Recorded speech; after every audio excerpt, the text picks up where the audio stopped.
En la conferencia mañanera del 11 de septiembre, el presidente Andrés Manuel López Obrador estuvo acompañado por su esposa, Beatriz Gutiérrez Müller. Este evento fue significativo, ya que la esposa del presidente aprovechó la oportunidad para despedirse del público. Durante la conferencia, López Obrador agradeció el apoyo incondicional de su esposa, Gutiérrez Müller. Enfatizó su compromiso con la cultura y la historia del país, resaltando la importancia de preservar el patrimonio cultural. Además, señaló el valor de su independencia política, aclarando que su enfoque ha sido siempre académico y cultural, no político. AMLO subrayó la importancia de su trabajo y labor que realizó a lo largo de 6 años de gobierno, mostrando admiración por su entrega y apoyo. Las palabras de la esposa del presidente fueron contundentes y dejó boquiabiertos a todos. Buenos días, ¿se escucha bien? Sí. Me da pena que estés ahí atrás. Sí, estoy bien. ¿Seguro? Sí. ¿Seguro? Muy buenos días. Mi presencia aquí obedece a una invitación de mi presidente, que lamentablemente está detrás de mí, no me gustaría eso, porque generó alguna curiosidad o de parte de ustedes algún interés por saber, pues no sé, de mí, quizá, de nosotros, de este andar, no solo en este sexenio, sino a lo largo de ya casi 2 décadas, juntos en la lucha por la transformación de México, por la vía pacífica, exigiendo elecciones limpias, cero fraudes y trampas electorales. Creo que esa es la sustancia del movimiento democrático y de transformación que está a punto de terminar, porque el presidente, quien ganó en las urnas en 18, este 24 termina su trabajo, en pocos días, por cierto, y nosotros con ello también nos despedimos. Entonces, él me invita, yo lo pensé, acepté porque creo que es una buena oportunidad para que ustedes, si gustan preguntar, pero sobre todo quienes nos están mirando a través de las redes sociales, los canales y los que tengan a bien transmitir o después en la tarde hacer un repaso de lo que aquí ha acontecido o acontecerá. Entonces yo quedo de ustedes, me han indicado que las instrucciones son irme a la línea primera y que demos preferencia a las mujeres, ¿verdad? Jesús, corrígeme. Entonces no veo muy bien porque tengo miopía, pero tengo aquí 1, 2, 3 mujeres, 4 levantando la mano. Si gustas comenzar tú, de azul. Como no veo bien, creo que eres Isabel, pero de azul fuerte, plúmbago. Así es. ¿Qué tal? Buenos días, Beatriz. Buenos días, Isabel. Gracias por esta oportunidad. Tú decidiste que no te llamaran primera dama. Me gustaría saber tu balance. ¿Cómo te fue al asumir esa decisión? ¿Te fue mejor que si te hubieran llamado primera dama? ¿Y cómo fue o cómo va a funcionar? Esta es una inquietud, ¿no?, generada por el presidente, a raíz de lo que ha hecho el presidente, él viviendo en la finca de Palenque, retirado, ¿no? ¿Cómo es este sistema? ¿Cómo lo están organizando? Sobre todo cuando hay todavía un menor edad en crecimiento. Me gustaría saber. Gracias, Isabel. En la campaña del candidato, que es hoy presidente, en mayo, estábamos en Minatitlán y yo hice una locución pública. No había ganado él, pero existía esa posibilidad o sueño. Y entonces me pareció importante avisar, anunciar, poner una postura sobre, en caso de ganar, qué pasaría con su pareja, yo en este caso, y eventualmente pues quien ganara, qué pasa con las parejas. Yo creo que en cada sexenio es una pregunta, una interrogante de los curiosos, de los chismosos, de los analistas, del pueblo en general, saber qué rol juega la persona que está acompañando a ese mandatario y en este futuro próximo a la mandataria, a la futura mandataria. Y yo ya tenía esta idea porque mi esposo fue candidato 3 veces a la presidencia, de hacer algo que en caso de él de ganar yo tenía muy claro, no hacer lo que yo no consideré que era correcto de quienes me habían precedido o podrían preceder en aquel tiempo porque era mayo y la elección fue en julio. Y con eso fui resolviendo bastantes cosas. No les voy a enumerar qué no debía hacer, porque eso creo que es de dominio público, pero yo en aquel tiempo planteé primero empezar a pensar distinto. Pensar es nada más ser un ejercicio de reflexión sobre el espacio público de las mujeres, su presencia en la vida política, en este caso accidental, así me considero, un accidente en la política. Y tercero, dejar atrás ideas rancias, me parece, sobre el papel de las esposas de los presidentes, de los gobernantes, de alcaldes, de diputados, senadores, funcionarios públicos. Y yo dije que por lo pronto la denominación primera dama no me correspondería, pero eso es lo de menos. A mí me pueden llamar como quieran. En la retahíla de elogios y de insultos que he recibido me han llamado de muchas formas. La que quieran está bien para el que la dice. Yo no estoy fijándome en sus epítetos. Pero lo importante son los actos. Y los actos que yo he llevado a cabo creo que van en un sentido distinto, por lo pronto, a lo que pudo haber sido una continuidad del papel de la esposa de un presidente. Me quedo más con los actos propios que me respaldan como una persona convencida de un republicanismo democrático del siglo XXI, en donde el eje son tres poderes de la República, hay un ejecutivo, el presidente, y nadie votó por su familia, ni por sus hijos, ni por su esposa. La familia debe ser una compañera de esta ruta, la esposa igual, si es que hay, porque a lo mejor el presidente puede ser soltero, viudo, divorciado, homosexual. Tendremos una mujer presidenta y erradicar esa idea de que su esposo o su esposa, sus hijos, todos tienen que estar en el gobierno con cargos, gastando dinero público, una serie de cosas que reflexionen. Con eso espero haber respondido tu primera pregunta. La segunda tiene que ver con cómo vamos a quedar, ¿no? Exactamente. Después del 1 de octubre. Nosotros somos una pareja, creo que felizmente casada. A ver, ¿sí? Llevamos mucho tiempo juntos. Somos una pareja, creo, muy unida, que ha pasado de todo, como todos los matrimonios de este mundo. Crisis buenas, malas, regulares, de todo, No hay nada nuevo bajo el sol. Lo que cambia ahora es que él se va a Palenque y es donde él quiere estar. Y yo lo he apoyado muchísimo porque él debe estar donde quiere estar, en donde él se sienta muy a gusto, muy feliz, en paz. Yo lo apoyo. Y si ese lugar no fuese Palenque, sino en el corazón de África, en un pueblo, yo apoyo esa moción, porque se merece todo. Es una persona que ha sido un gran mexicano, un mexicano opositor, después gobernante. Ha trabajado muchísimo, soy testigo de sus desvelos, desmañanadas, cansancios, bostezos, soy testigo de sus esfuerzos, decepciones, ilusiones, soy testigo en una parte de su vida de todo eso. Se merece mi esposo, que es el presidente, dice a donde quiera ir, que se sienta muy feliz. Yo no lo puedo hacer, aunque vamos a estarnos viendo muy seguido, ¿verdad? No lo puedo hacer porque yo tengo un hijo, bueno, tenemos un hijo que es menor de edad y tiene que ir a la escuela, me queda un trabajo, nos queda un trabajo importante con Jesús Ernesto y estamos ahora en tercero de preparatoria. En pocos meses este muchacho tendrá que decidir qué quiere estudiar, tengo que apoyarlo, tengo que estar con él. Ustedes saben que los menores de edad todavía necesitan un pastoreo y su presencia, la presencia de sus padres es muy importante. Vamos a estar cerca de su papá, pero la carga, y la recibo con mucho gusto, la carga principal va a ser para mí. Necesito pastorearlo, necesito acompañarlo, darle fuerza, orientarlo lo mejor posible. Es mi gran misión de la vida. Y vamos viendo cómo nos acomodamos. A lo mejor mi hijo Jesús decide ir a estudiar agronomía a Groenlandia. Está un poco raro, pero pues habría que ver si decide estudiar agronomía en Groenlandia, ¿qué hago yo?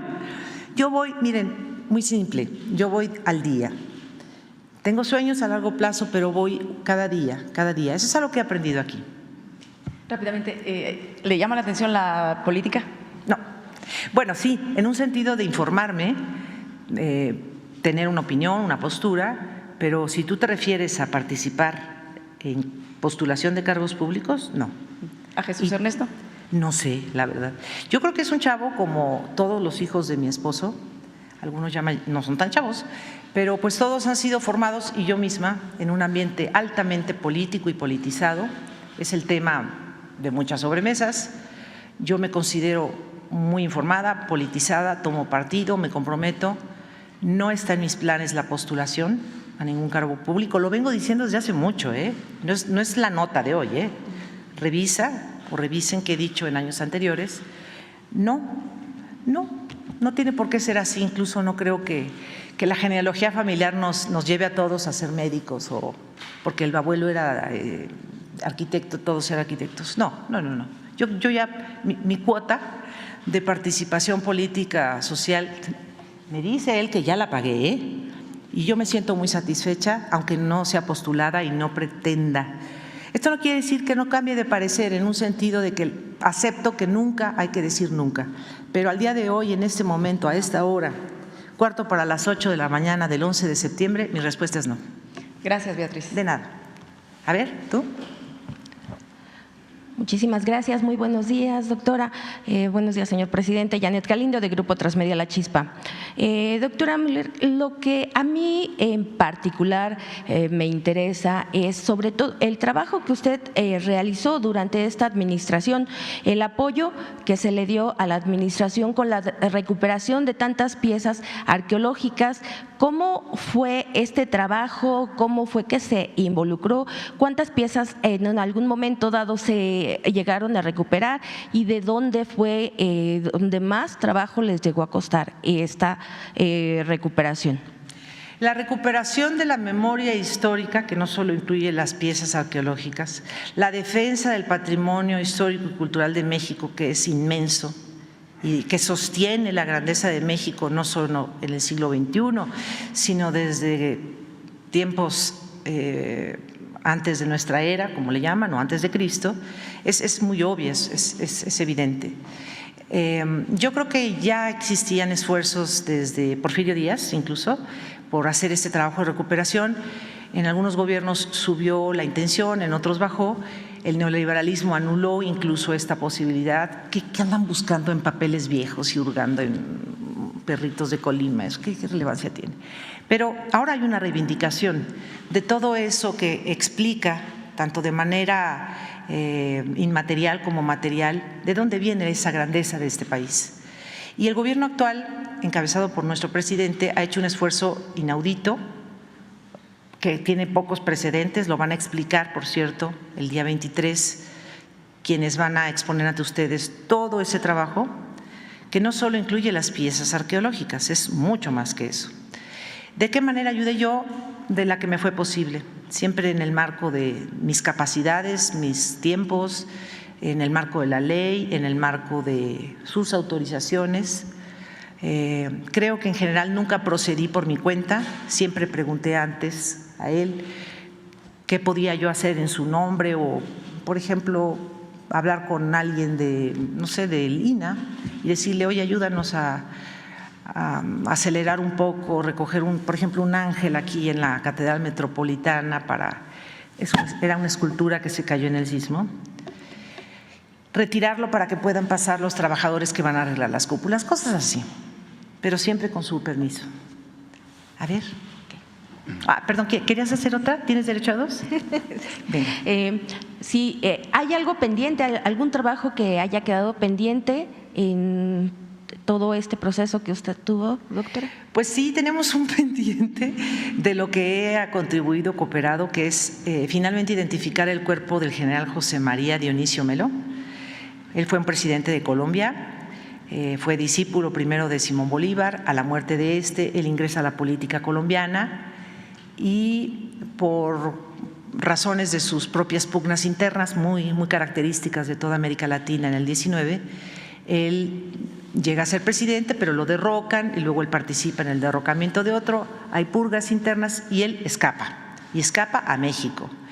Y aquí se le asesina. Estamos Kimosabi, pero estoy ayudando al equipo de Relaciones Exteriores, con la Comisión Nacional de Búsqueda, el INAH, el Instituto del INPI de los pueblos indígenas, el Ayuntamiento de La Trinitaria, el pueblo de Juncanal, el gobierno de Chiapas, un montón de instancias, tratando de identificar finalmente el cuerpo, el cadáver, parece somos optimistas, y también al mismo tiempo con Colombia, trabajando con las muestras que ya se tomaron de familiares de este general. También se tomaron muestras aquí porque tuvo descendencia también en México, porque él venía con un hijo, Máximo, y ese hijo se queda al vivir aquí, se casa con la hija del gobernador Ángel Albino Corzo, y hay una descendencia. Entonces tenemos dos formas, ojalá lo logremos, de cotejar esta información y cumplir un deseo de un comité de Colombia y muchos colombianos, de que un presidente de su país regrese, sea repatriado, aunque sean 150 años después. Ese es el pendiente. Vamos por aquí contigo. Tu servidor, Carlos Pozos. Espérame, ¿sí, hombre? A ver, Carlos. Sí, gracias, doctora. La verdad, un privilegio, después de 43 años en el ejercicio de esta profesión, poder hacer dos preguntas a la esposa del señor presidente. La pregunta inicia así: esta administración, a punto de 19 días de que concluya, pues el señor presidente de México gobierna sin la figura de la primera dama, como usted ya lo explicó. Yo quisiera hacerle este planteamiento. ¿Fue difícil para usted como esposa el acompañarle al presidente, toda vez de que hasta su hijo fue criticado y pues con calificativos negativos a su familia y a usted misma? ¿Le fue difícil esta administración a 19 días acompañar al presidente? Sí, sí fue difícil, sí. Bien, mi segunda pregunta. ¿Qué sabor de boca le deja a usted el que haya solicitado el penacho de Moctezuma y no se haya devuelto? ¿Qué sabor de boca le deja a usted el haber, por instrucciones del presidente de México, el licenciado Andrés Manuel López Obrador, haberle pedido que ofreciera disculpa al gobierno de España y no se tuvo respuesta ninguna en estos dos casos? Gracias. Pues el sabor de boca es amargo, pero hay que hacer el esfuerzo. A veces las peticiones, deseos o acciones que hacemos en favor de algo que queremos lograr no se logran y queda ese sabor amargo, pero lo que queda es la esperanza de volverlo a pedir. Entonces, ojalá en el futuro tengan más éxito otros gestores o gestoras con el gobierno de Austria para este asunto. Yo me temo, y lo voy a decir abiertamente, que el gobierno de Austria algo esconde con el penacho. No sé si está roto, está reemplazado, algo hay. Eso que lo respondan ellos, por las groserías que le hicieron al gobierno de México cuando lo pidió, a través de mi persona. En el caso de España, yo creo que es justa la petición, está solventada de cabo a rabo la petición de una disculpa a los pueblos originarios. Hay documentos que datan desde la llegada de los primeros españoles en el 1517, bueno, antes probablemente, si se estudia más de manera exhaustiva quiénes fueron los europeos que llegaron antes, bueno, se supone que Hernández de Córdoba. Creo que está sustentada totalmente. Podría decirles que si hay alguien que ha sido un aliado de este perdón, es alguien muy antiguo, llamado Bartolomé de las Casas, quien escribió una brevísima historia de la destrucción de Indias y donde da fe de todo lo que ocurrió, no solo en México, sino en América, que violaba las leyes de entonces, incluso las de la monarquía e incluso las leyes de Indias, ¿no? Las que se empezaron a formar a partir de la conquista. No me extendería, creo que es una petición justa. El europeo puede no considerarla porque no ha venido a América a hablar con las comunidades indígenas, ni de Perú, ni de Colombia, ni de Chile, ni de Guatemala, ni otros países. Pero cualquiera que venga con las ganas de escuchar a los pueblos originarios notará que el agravio persiste y que se ha heredado por generaciones y que no es un asunto político exactamente. Si lo quieren politizar, ese es su problema. Es un asunto histórico de reivindicación de quienes estaban antes que nosotros. Y esto va para España, para Holanda, para Dinamarca, para los países en general conquistadores, colonizadores. Y creo que en muchos países de Europa se ha venido comprendiendo la importancia de esta recuperación de memoria histórica que incluya la reivindicación moral e histórica de estos pueblos, expoliados, humillados. Creo que uno de los países que está ya a la vanguardia de esta acción es Alemania. Alemania ha pedido disculpas ya por robos de piezas de otros países. Inglaterra ha hecho ya devoluciones. Inclusive Inglaterra está haciendo hasta resarcimientos económicos a algunos países de África. Y no es de lo que pasó hace 20 años, hace 200, hace 300. Y llama la atención, en el caso de España, que sí se haya resarcido y ofrecido disculpas a la expulsión de los sefardíes en 1492 y se les haya incluso otorgado la ciudadanía a los descendientes de los sefardíes, que son judíos que vivían en la península ibérica, y los de América, que somos poquito después, unas cuantas décadas, se haya decidido que no y se haya hecho una campaña injuriosa en contra del presidente. Está documentado, es decir, el presidente no ha dicho nada que no esté solventado, tanto en documentos históricos como en los testimonios que les puedan dar los propios indígenas yendo a conocer su opinión. Nosotros, el presidente no quiere un resarcimiento económico porque no es de dinero, es un asunto de dignidad.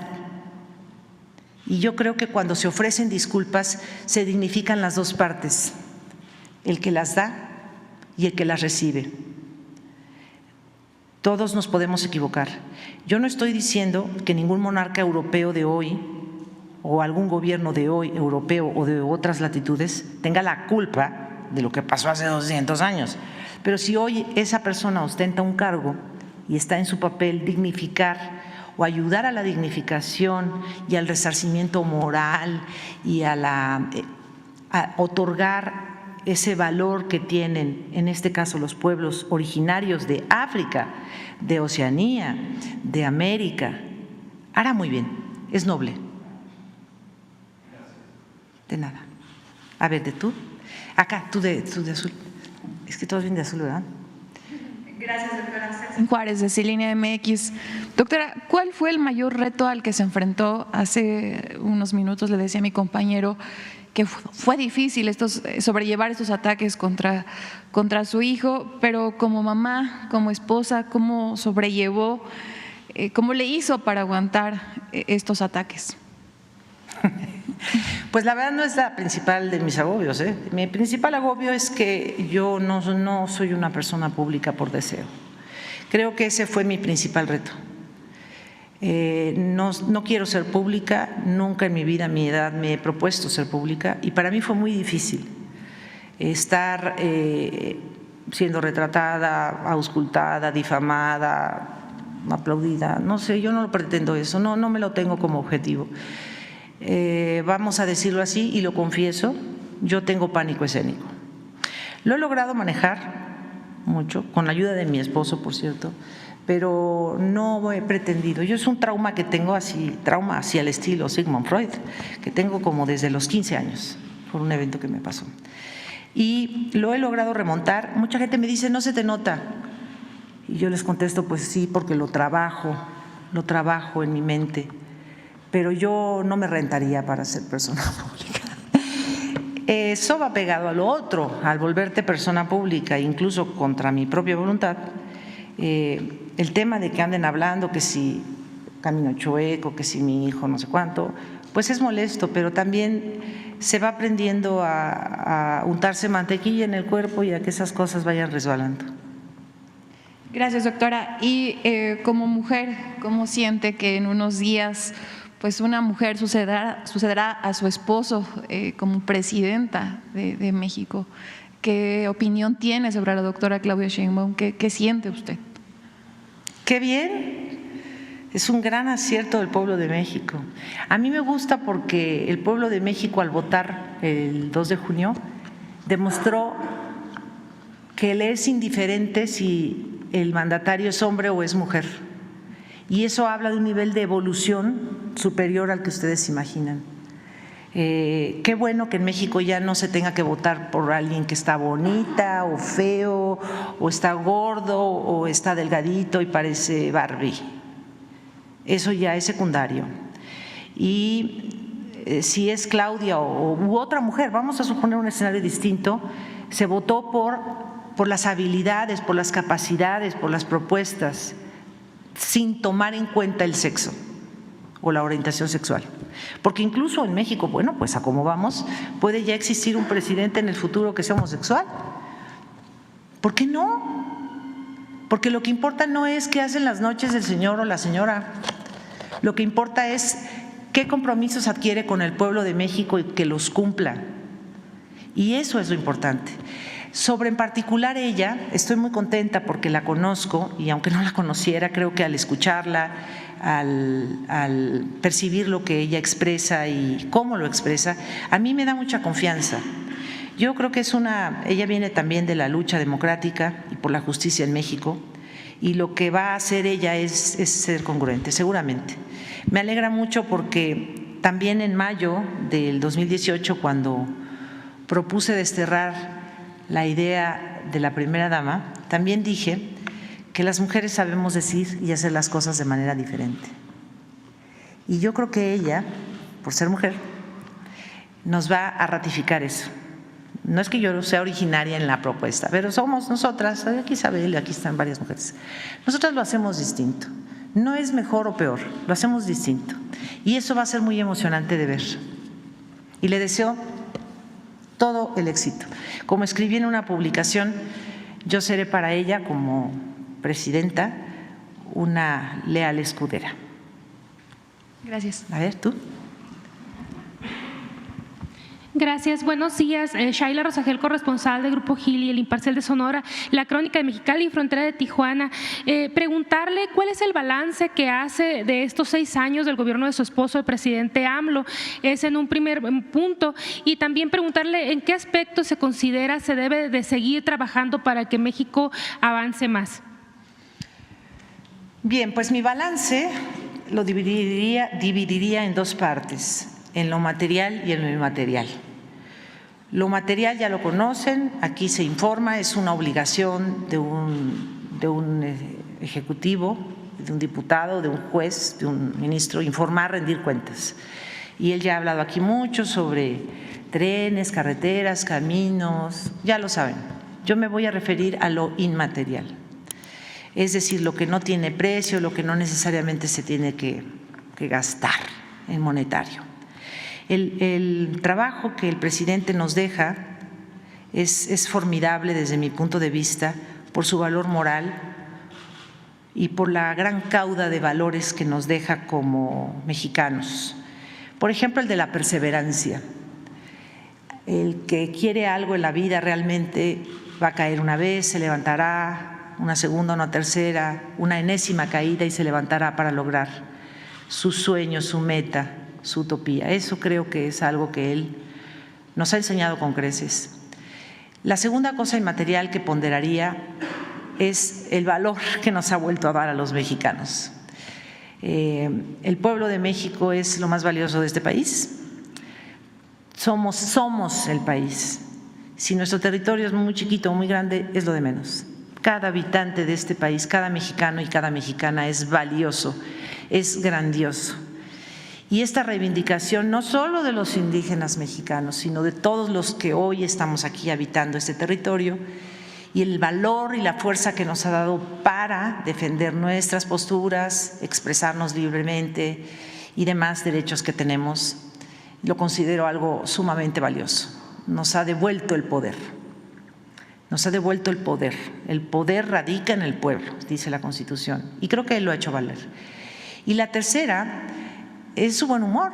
Creo que a pesar de los pesares de la vida y de todas las tensiones que se han vivido durante no solo el gobierno, sino desde que estamos juntos, pues también hay que darle una dosis de humor y reírse un poco, y creo que esto es un aprendizaje también. O sea, no hay que ser tan dramáticos, no hay que ser vengativos ni enojones, hay que reírse un poco, es que si no, no salimos adelante. Así que tómese la vida con humor también, con la seriedad y desde luego la cordura que requiere el momento que les toca vivir. Pero no dejen de reír y no dejen de tener buen humor y echarse sus chascarrillos, también reírse de uno mismo y tratar de sobrellevar. Así que yo agradezco mucho esa parte del humor de mi presidente. Por lo pronto te diré esas tres. A ver, ¿tú? Le pregunté también en qué aspecto considera se debe de avanzar. Empoderar al pueblo más todavía más. Creo que tú vas acá en la primera fila, ¿no? Doctora, usted también ejerció la diplomacia de las mujeres. Se entrevistó con Brigitte Macron e inauguró un sistema digital y además pronunció los poemas de Amado Nervo allá en París, en el Liceo. ¿Qué experiencia le dejó y su relación con Jill Biden y el hecho de que representara usted al presidente López Obrador en la toma de protesta de Luis Ignacio Lula da Silva, tomando en cuenta que Brasil vivió con Dilma Rousseff un capítulo adverso que no le permitió concluir su mandato como primer planteamiento, doctora? ¿Le llamaste diplomacia femenina? Sí, exacto. Bien. Así se conoce también, una rama de la Convención de Viena de Agentes Diplomáticos. Bueno, yo no soy diplomática de carrera, solo ejercí ese día esa función, como dices tú, de diplomacia femenina o de representación femenina del presidente de México.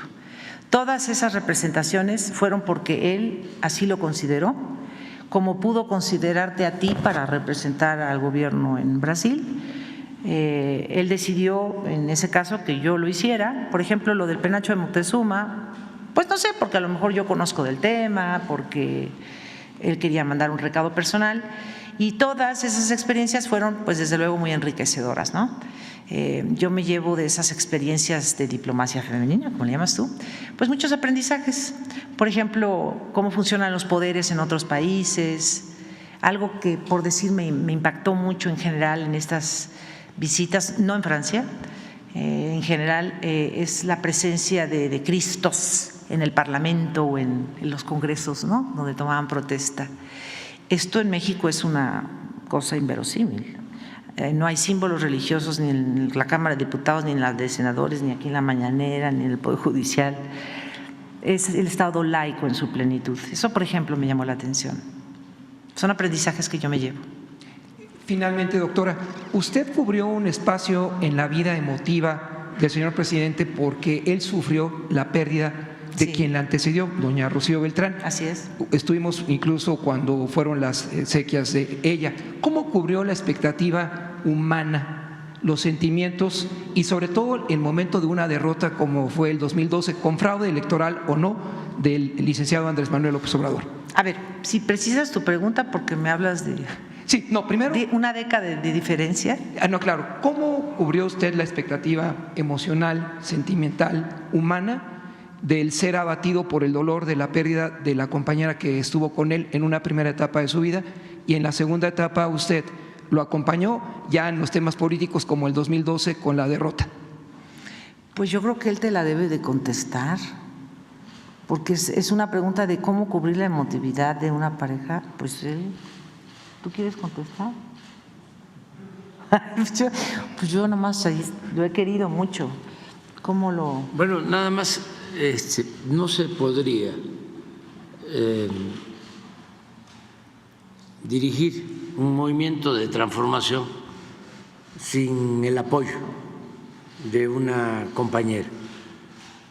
En una primera etapa fue fundamental, muy importante, el respaldo, la comprensión, el cariño de mi primera esposa, la finada Rocío. Fue importantísimo, porque yo comenté hace unos días de cómo uno de mis hijos quería que yo lo llevara a un circo y no podía porque estaba metido trabajando en la construcción de un movimiento para transformar a México. Y eso requería ir a los pueblos, a las plazas, reunirse con la gente, 5 reuniones diarias, y quien se quedaba con mis hijos era mi finada esposa. Cuando ella se nos adelanta, yo necesito también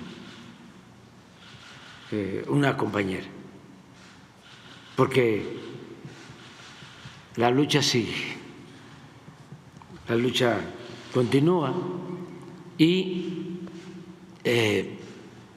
me apoyo en Beatriz en momentos también muy difíciles y ella me respalda, me sostiene y me da fuerzas y cariño para ir hacia adelante, para no claudicar. Decía mi mamá cuando lo conoció, qué suertudo eres, ¿eh? Te llevas a mi hija Beatriz. Sí, eso dicen también mis adversarios, los conservadores, ¿sí? De que cómo no, ella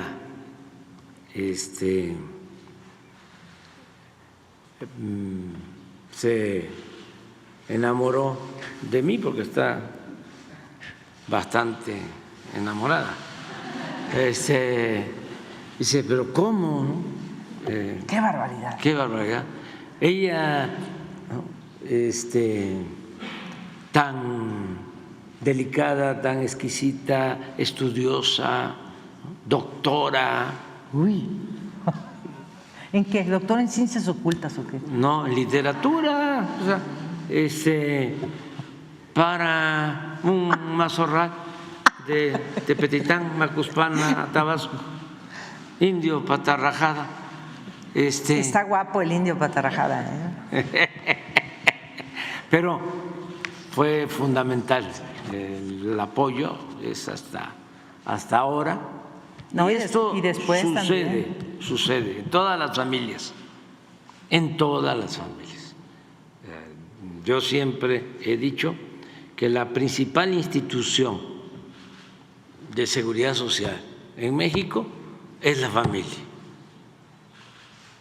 Así como la cultura o las culturas o nuestro pasado prehispánico nos ha protegido y nos ha salvado, así también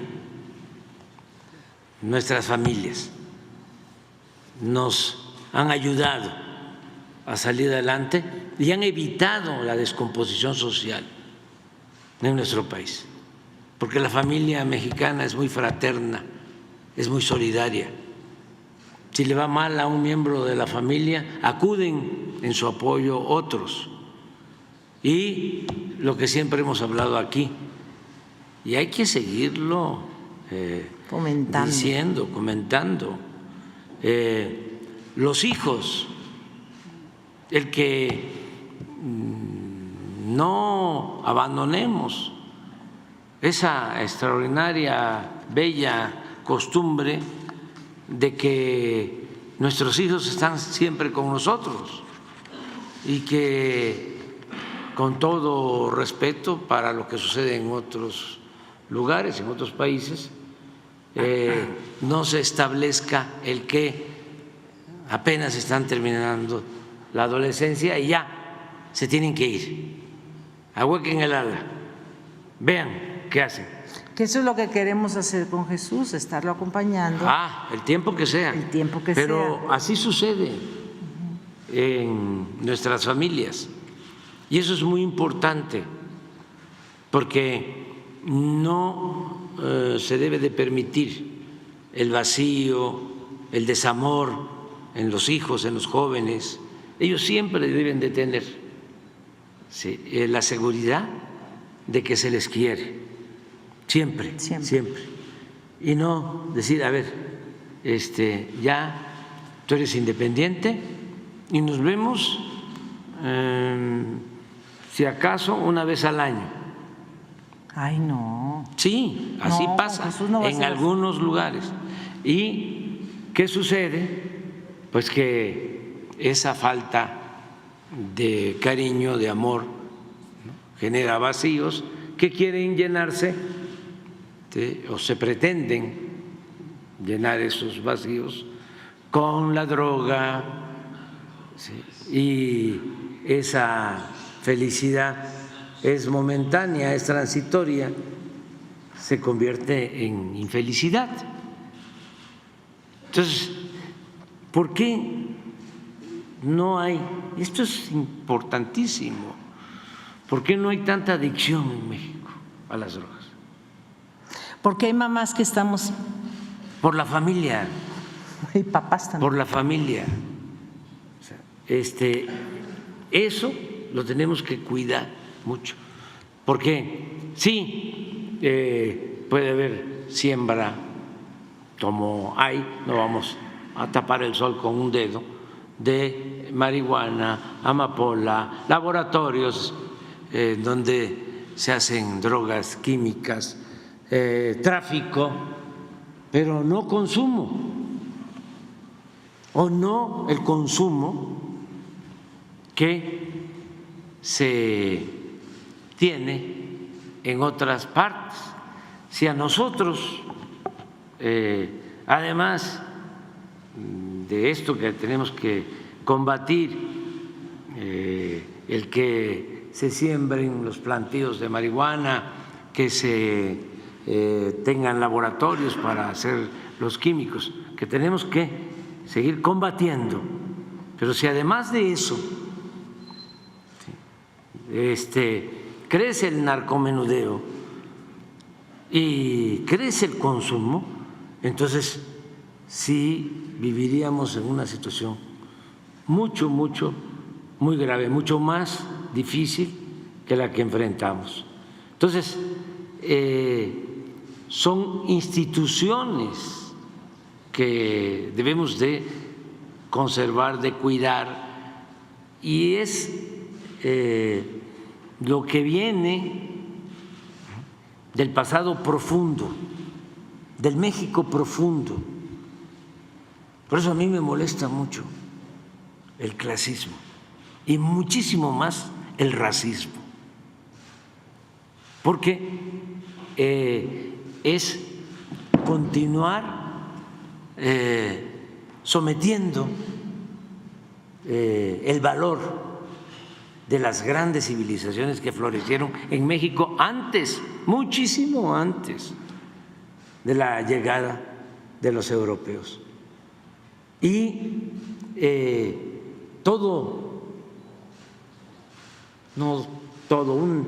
una buena parte o la mayor parte de lo bueno que tenemos los mexicanos viene de ese pasado profundo, la gran reserva de valores culturales, morales, espirituales que vienen de tiempo atrás. Entonces nos hicieron creer, o sea, Diego Prieto de Lina se apasionó, dijo en un discurso en Bacalar, en Quintana Roo, el domingo, vinieron con esa estupidez de que nos trajeron la civilización, y muchos se quedaron con eso. Eso hay que enfrentarlo, no al racismo, porque eso nos negó, llegamos a negar lo que somos y nos impusieron complejos, y nosotros nos acomplejamos cuando somos herederos de grandes civilizaciones, cuando México es una potencia cultural en el mundo. Pero lo mismo en lo social, lo mismo en lo político. La primera revolución social del siglo XX en el mundo. En el mundo. La constitución más avanzada en lo social en el mundo. Sí. 3 transformaciones importantes: la independencia, la reforma, la revolución y esta 4ª transformación. Y a mí me dio mucho gusto, por ejemplo, ya termino, porque… Mira, es que hay muchas manos levantadas. Sí, me dio mucho gusto ayer en el debate, que lo estuve viendo. Ay, no, íbamos a hablar de eso mejor. No, vamos a hablar. no, me dio mucho gusto que la señora Kamala y el presidente Trump, los dos trataron con respeto a México. Y ahí vamos, avanzando. Nosotros respetar a otros pueblos, a otros gobiernos, hermanos, y que nos respeten como un país independiente, libre y soberano. Ya. Vamos contigo. No sé tu nombre, discúlpame. Sí. Buenos días, soy Tania Damián del portal de noticias Ángulo 7. Beatriz, preguntarte, bueno, de Puebla, por cierto, también de poblana, preguntarte cuáles retos ves ahora a partir de 2024 para el país y también tu panorama a nivel mundial respecto pues a la llegada de las izquierdas en Europa, particularmente está regresando la derecha, pero bueno, primero a nivel nacional, ¿qué retos principales ves pues en el gobierno de la 4T y también en Morena? En Morena no lo sé y no voy a contestar. En el país los retos yo creo que son 2 básicamente: seguir sacando a la pobreza a millones de mexicanos más y seguir empoderando al pueblo. En el panorama internacional, pues cada país que vive sus procesos internos, sus colapsos, sus crecidas, sus victorias. Yo creo que algo que he aprendido aquí es que todo está en movimiento y que lo que sube baja, lo que baja sube. Y si en Europa hay corrientes de un modo o de otro, o en América, o en África, o en Asia, pues que las vivan intensamente, porque solo así se genera conciencia social. Y México viene saliendo ya de una anestesia colectiva que nos propinaron o nosotros permitimos que ocurriera. Hay un despertar y eso es lo que ojalá ocurra en otros países, ¿no? En otras latitudes, y no a la guerra, eso sobre todo. A ver, tú, acá en segunda fila. José Manuel Fuentes, de Capital 21, preguntarle, doctora, sobre los fandangos por la lectura, cuál es su reflexión sobre fomentar la lectura en México, y también preguntarle, aunado a ello, cómo ve el trabajo del Fondo de Cultura Económica, qué se puede hacer para ampliar la lectura en el país. Muchas gracias, doctora. A ti. Los fandangos son una de las partes de la Estrategia Nacional de Lectura, que es un programa del gobierno. Es el compromiso número 100 del presidente de la República. Cuando se acuerdan, enumeró 100 compromisos. Él estableció ahí la promoción de la lectura y también la recuperación del patrimonio histórico nacional, etcétera.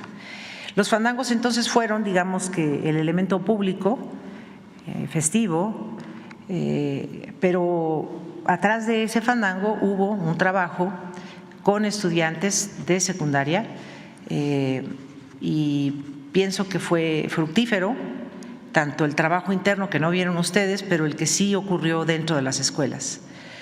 Y los fandangos, pues creo que fueron del agrado de muchos. Es una humilde contribución a, pues desde algo que podemos llamar un hábito o una forma de estar o una forma de tratar de entender mejor la vida, hasta de hablar bien, a veces leyendo se puede hablar mejor. Yo, que soy de esa área de profesionalidad, que es la del habla, la lingüística, las letras, la verdad les voy a confesar, yo me divierto mucho oyendo desde las mañaneras hasta los debates y las conferencias de prensa de aquí, de otras partes, porque me voy fijando cómo construyen sus ideas y las argumentan según, porque a veces ni a eso llegan, y cómo funciona el lenguaje. Entonces, para mí los fandangos fueron ese pequeño ejercicio de habla y de comprensión lectora y a la vez de motivar a los jóvenes a que en el futuro digan, yo estuve en un fandango y todo eso, ¿para qué? ¿Por los libros? Y que haya una semilla insertada en su corazón, en el de sus padres, sus profesores, sus compañeros, hermanos, familiares y quienes los vieron, de que es importante leer y que los libros no son para poner en el boiler o para detener el frutero. Los libros son para ser leídos y no solo eso, son para ser comprendidos y más allá todavía, para ser disfrutados. Y si más todavía podemos llegar, para tomar de ellos algo bueno, como lección de vida de lo que no se debe hacer o de lo que se puede o debe seguir haciendo. ¿Sí? Acá contigo de verde. Es que no sé si me están viendo que yo lo señalo, supongo que sí. Doctora, muy buenos días. Buenos días. Gracias y gracias por engalanar esta conferencia. Tenemos algunos conocimientos sobre los conservadores. Mucha gente conservadora opina que pues tenían que haber vivido en Los Pinos y no en un palacio. Ellos se imaginan, empezando por el movimiento de Frena, se imaginan que andan ustedes caminando vestidos de Luis XVI y no sé, por los jardines de este lugar. Sabemos que habitan ustedes un departamento modesto en uno de los rincones del predio. Usted ha sido parte muy importante de una catalogación del patrimonio artístico histórico de Palacio Nacional. Tenemos conocimiento de que usted ha encabezado algunas acciones para dejar perfectamente bien estructurado un inventario de los bienes que no lograron llevarse los antiguos regímenes. Entonces, ¿cuál ha sido esa labor y con qué obstáculos se enfrentó? Pues el Palacio Nacional, ustedes están adentro, El Palacio Nacional abarca toda la manzana. Para los que no conocen el centro de la Ciudad de México, es más grande que el Zócalo, que la Plaza de la Constitución. Es más grande, Es un edificio que data de la época de los antiguos mexicanos, sobre todo de esta parte, y fue creciendo hacia la izquierda, hacia allá. Es un inmueble que se ha ido construyendo durante más de 700 años. Hoy se le conoce como Palacio Nacional y legalmente es la sede del Poder Ejecutivo Federal. Entonces, usted está sentado en una parte del Palacio Nacional. Cuando afirman eso con la intención de ofender, yo me río porque la verdad es que mejor vengan aquí al Palacio Nacional y lo conozcan porque pueden entrar, ustedes pueden entrar y los turistas también. Hay una parte muy amplia de jardines, hay museos, está la última morada del presidente Benito Juárez, hay hasta gatos. Y lo que se ciñe a propiamente la Presidencia de la República está en la otra ala y es evidente que tenga que ser un área de seguridad nacional. Ahí acontecen las acciones y funciones del presidente de la República. Y qué bueno que mencionas lo del departamento, porque la verdad es que cuando me dijo de vivir aquí, pues yo no quise, me asusté, dije, no, ¿qué voy a hacer ahí? Yo no quiero vivir en un museo. Mi hijo me dijo igual, porque un día le dije, hijito, párate, no quiero que estés ahí tirado. No, mamá, es que vivimos en un museo, yo no quiero vivir aquí. Ha sido una lidia para nosotros, pero yo creo que tomamos una buena decisión como familia, porque al estar trabajando aquí y tener actividades tan temprano, le sería más cómodo su trabajo. La segunda razón fue porque contribuiríamos, mi hijo y yo, a su propia seguridad. Entre menos saliera él a la calle o trasladándose, creo que podríamos ayudarle a cuidar la seguridad nacional del presidente de la República, no de Andrés Manuel López Obrador, ni de Beatriz Gutiérrez, ni de Jesús Ernesto, no, es la seguridad del titular del Poder Ejecutivo Federal. Por tanto, es un inmueble que debe estar protegido también por cuidados, desde cuidados de conservaduría propiamente, artísticos, digamos, restauración, hasta cuidados, como lo han visto, pues con algunas vallas a veces o con algunos elementos policíacos cuando hay intenciones de dañarlo, que sí lo han logrado. Creo que contesté, ¿sí? ¿O tienes otra? Sí, una más. Simplemente también a modo de despedida, porque, bueno, pues es probable que ya no tengamos la oportunidad de que nos dé la palabra el presidente. Ahora darnos cuenta de que sí, al lado de un hombre, de un gran hombre, hay una gran mujer. Gracias. Muchas gracias. No, presenté a Arturo Pavón de Chaposero. Gracias. A ver, tú de saco gris, llevas mucho rato así. A ver, tercera fila. Sandra Aguilar, de Grupo Informativo. Hemos escuchado ya el trabajo que ha hecho, conocemos de su trabajo como investigadora, conocemos su trabajo en su más reciente obra, conocemos también el trabajo que hace con su familia. Nos demuestra ver al presidente arroparla, abrazarla, apoyarse. Ya lo ha hecho, pues sí, ya lo ha hecho público. Me llegaron muchos mensajes. Le pregunté a mi madre, ¿qué le preguntaría a Sala? Ay, a ver, cuéntame, ¿qué te dijo tu mamá? A la señora, a la esposa del presidente, y se quedó muda. Creo que hay que agradecer que existan mujeres como usted. Gracias. Que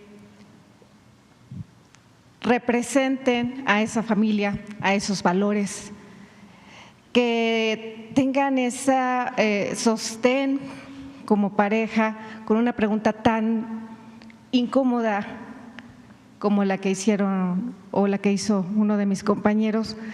Mi madre me dijo, ¿cómo responder eso en familia, en pareja?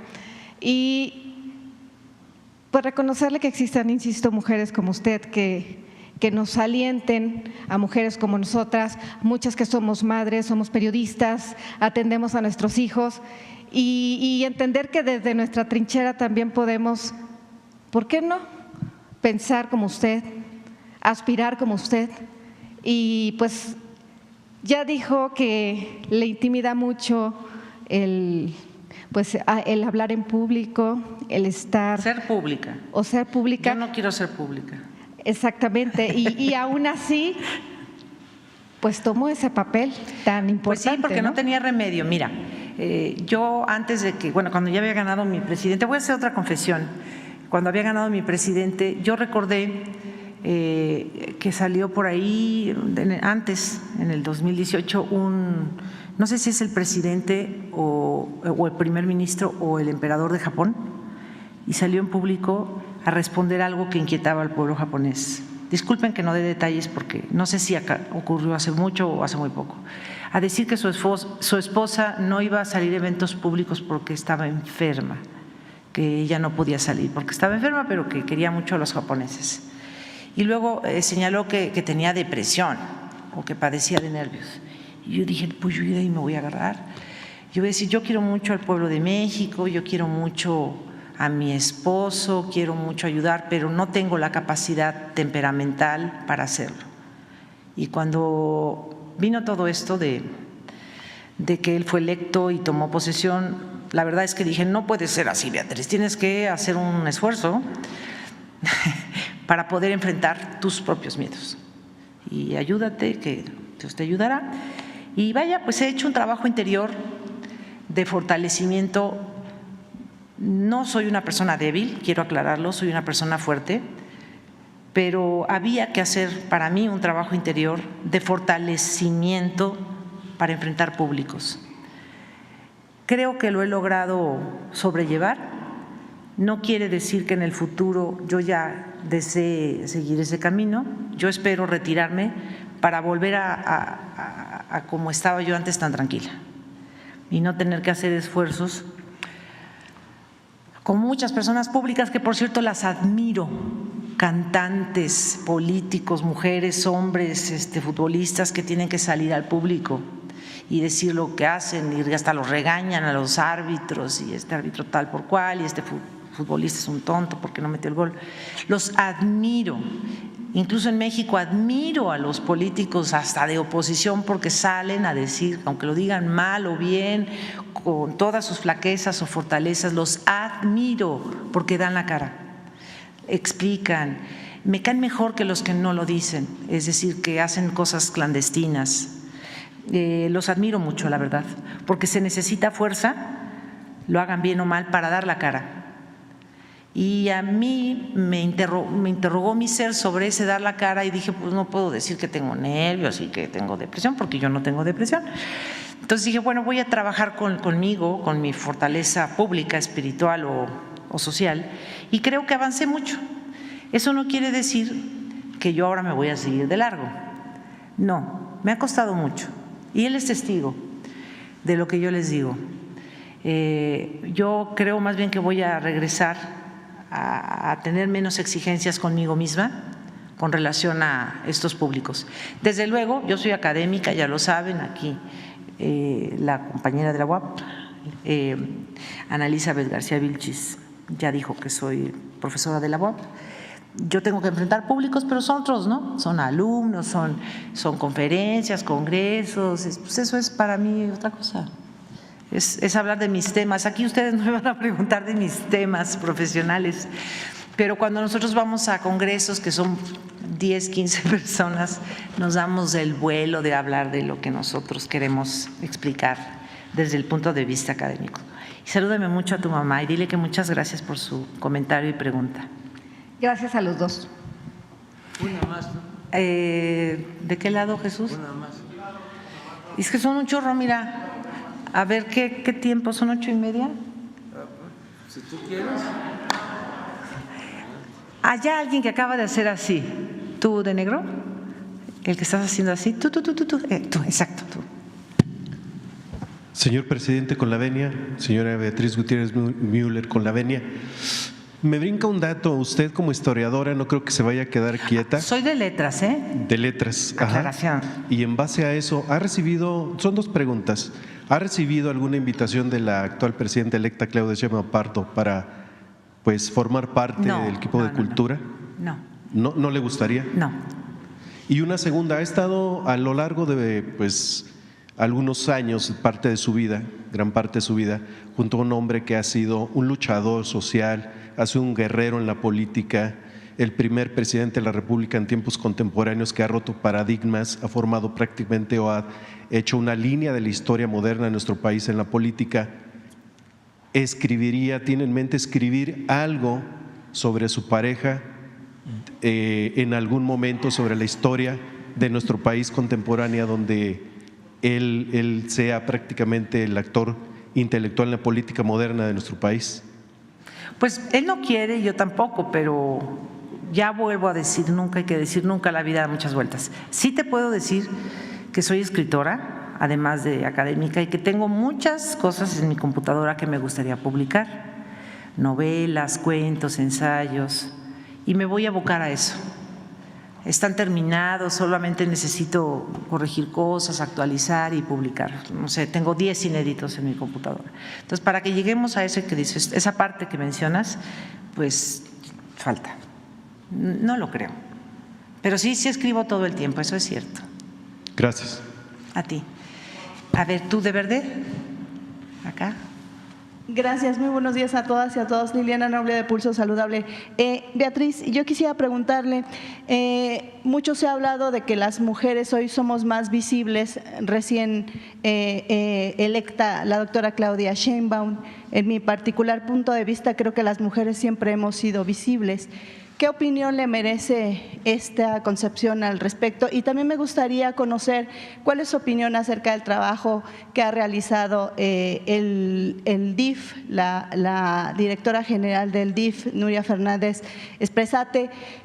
Mucha gente me ha dicho que gracias a la labor que haya hecho, hoy el DIF no está considerado como una institución que solamente reparte desayunos o comidas en las escuelas. Hoy, gracias al DIF, estos grupos vulnerables tienen una representación y gracias a esto han podido tener acceso a clases, a educación, a la lectura, por supuesto. Esas serían mis preguntas. Gracias. Con relación a la segunda, creo que has hecho un resumen muy bueno sobre el trabajo del DIF y creo que correspondería a su titular extender ese informe final. La primera, ¿me la puedes abreviar un poquito más? Ahora somos más visibles que antes. Las mujeres somos visibles desde que el mundo es mundo. que no nos hayan querido ver es un asunto aparte. A ver, tú, cuarta fila, aquí tú, la que tienes la mano así. Tú, atrás del… Buenos días, presidente. Carlos Domínguez de Nación 14, presidente. Doctora, buenos días.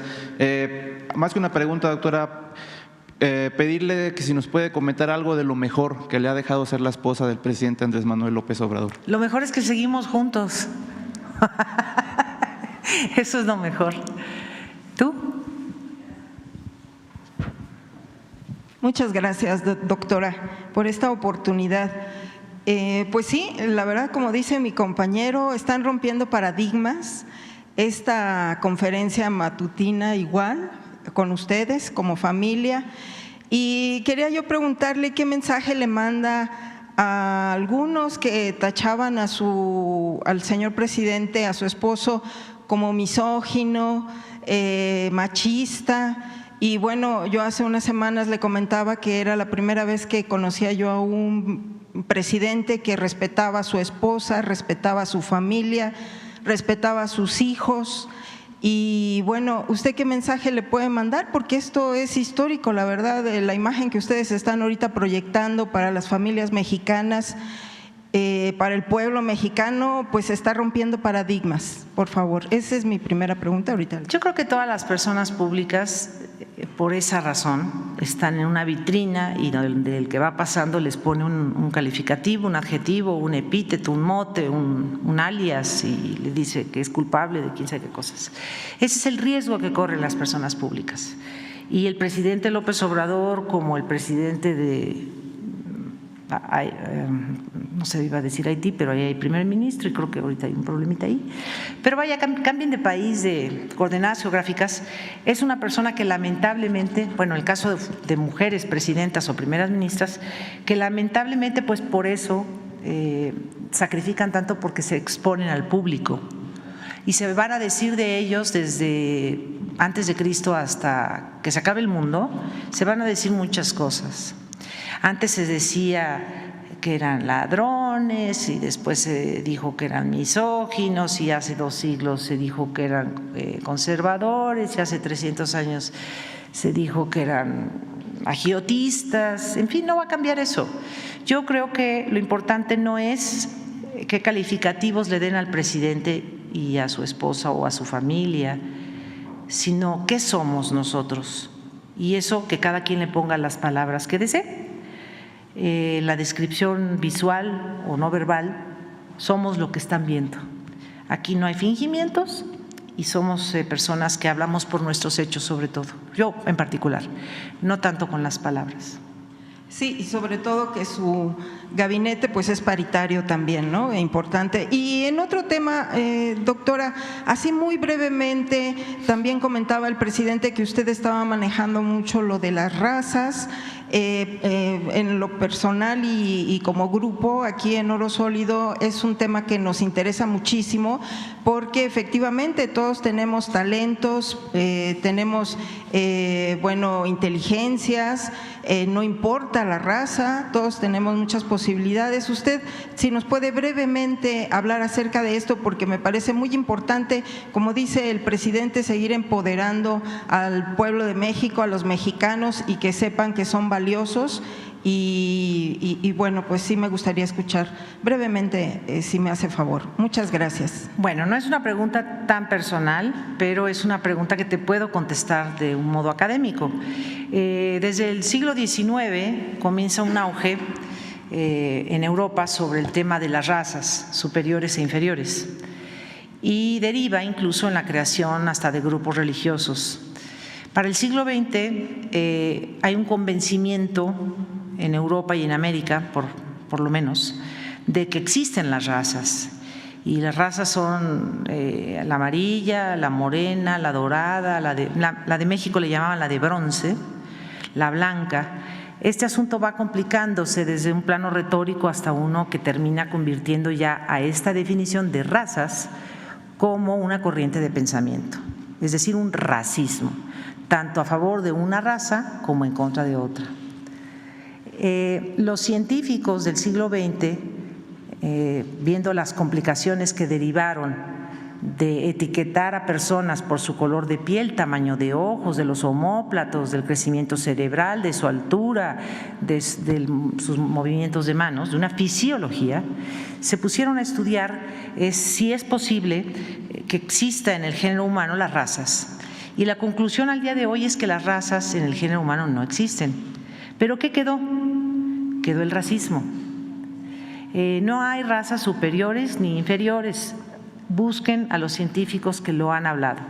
No hay un genetismo superior o de superioridad, tampoco de inferioridad. Las razas existirían en los perros, por ejemplo. Pero lo malo es que el racismo quedó como una ideología y ha hecho mucho daño a la humanidad. Yo creo que el ejemplo más, hay uno interno y uno externo, más cruel de cómo esta concepción ideológica de las razas derivó en acciones muy lamentables. La mexicana es el caso del exterminio yaqui, y el caso exterior es el holocausto nazi. Y creo que eso no debe volver a pasar. Entonces, los que se sientan de raza superior, híjole, pues lean un poquito más para que se den cuenta que están equivocados y que no hay razas entre nosotros. No hay razas, no hay razas. Yo puedo estar más blanquita, pero me puedo poner morena porque tomé el sol, en fin, pero no, el color de la piel ni el tamaño de los ojos habla de una raza. Eso es una equivocación histórica, que qué bueno que ya se está reparando. Pero hay que insistir, por ejemplo, con los paisanos que están en Estados Unidos, es un tema que tú abordas mucho, insistir que no hay razas y que en Estados Unidos deberían de ellos también de argumentar un poco más, tanto los ofensivos como los ofensores, deberían de argumentar más sobre ese tema y no pelearse, que no les hagan caso, nada más hasta el límite de que no les haga un agravio mayor, pero no hacer caso a la ofensa del racismo, porque es también engancharse y no conviene. Dice que ya, son 8:45. ¿Tú qué cosa me dices que cuando tardo mucho? Sí, tienes razón, Miren, yo me quiero despedir porque ustedes son, yo entendí o entiendo, yo fui periodista, también 10 años. Conozco su trabajo y lo ejercí por una década. Ustedes se supone, en teoría, en la teoría del aula, son mediadores entre el pueblo o la gente y las autoridades, es decir, ustedes son unos intermediarios de la comunicación. Pero yo escribí un libro que se llama Feminismo Silencioso. La verdad estoy aprovechando el espacio para recordar que está este libro, que es un testimonio reflexivo sobre mi paso por aquí. Y quiero pedirles un favor a ustedes que son o pertenecen a medios de comunicación, como se les llama ahora, y también a los que son medios de comunicación que se autodenominan independientes o dependientes o interdependientes o como quieran. Quiero que le den un recado mediante lo que voy a decir a sus jefes y a los dueños de los medios y a los que nos están viendo por internet, directito se los voy a decir. De las muchas reflexiones que yo hice en este libro, hacia el final, hay una parte que yo quiero que los que están escuchando, sobre todo sin intermediación, directamente de mi boca, sepan. Sobre el tema de las entrevistas que evado tanto como me ha sido posible, te comparto una anécdota reciente y la cuento. Este libro es mi respuesta a mis preguntas. Es el producto de una profunda autoentrevista realizada a lo largo de más de 5 años. Aquí cabe hacer notar que los corporativos de comunicación, ese es el recado que les pido, si quieren, no es de obligación. Aquí cabe hacer notar que los corporativos de comunicación, sus dueños, informadores y yo, consumamos una especie de pacto, no escrito. Ustedes hacen como que no existo, eso quiero que le digan a los dueños de sus medios, ustedes hacen como que no existo y yo también. Lo entendí más o menos en 2019, salvo algunas excepciones, muy pocas, y por lo común para inventar. jugamos el mismo juego. Ustedes no existen, yo tampoco. Vamos a jugar eso. Y lo jugué.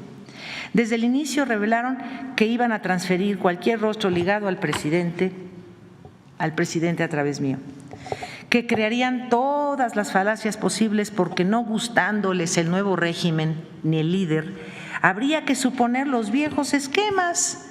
Ella delinquirá, se postulará a cualquier cargo, la cacharemos en una movida ilegal, seguro cae con esto y aquello. Lo que ella haga no deberá gustarnos, busquemos qué nos disgusta y así. Con intuición, yo di el primer paso el 28 de mayo de 2018. No me verán en el gobierno. Ayudaré en lo que sea posible. Me ceñiré a ser lo que soy, una ciudadana. No aspiraré a cargos de elección popular. Continuaré mi trabajo académico y atenderé a mi familia. Y así ha sido. Así ha sido, queridos mexicanos y mexicanas. Esta relación de ignorancia y desdén de los medios de comunicación y sus corporaciones nacionales e internacionales, bien mirada, es inverosímil en una democracia y más aún en pleno siglo XXI. Lo mejor, esto lo he gozado, lo mejor es que no me propuse nunca disputarles un solo encabezado noticioso. Sin embargo, en un futuro, cuando alguien revise este periodo de la historia de México, tendrá que revisar este distópico vínculo entre la esposa de un presidente y los medios de comunicación. Pero lo más importante, amigos, paisanos, mexicanas y mexicanos, a mi parecer, será la discreta formalización de un nuevo pacto con el pueblo de México, en particular con las mexicanas. Qué gusto me ha dado este nuevo pacto. Gracias, presidente, por permitirme estar en tu conferencia de prensa. Permiso.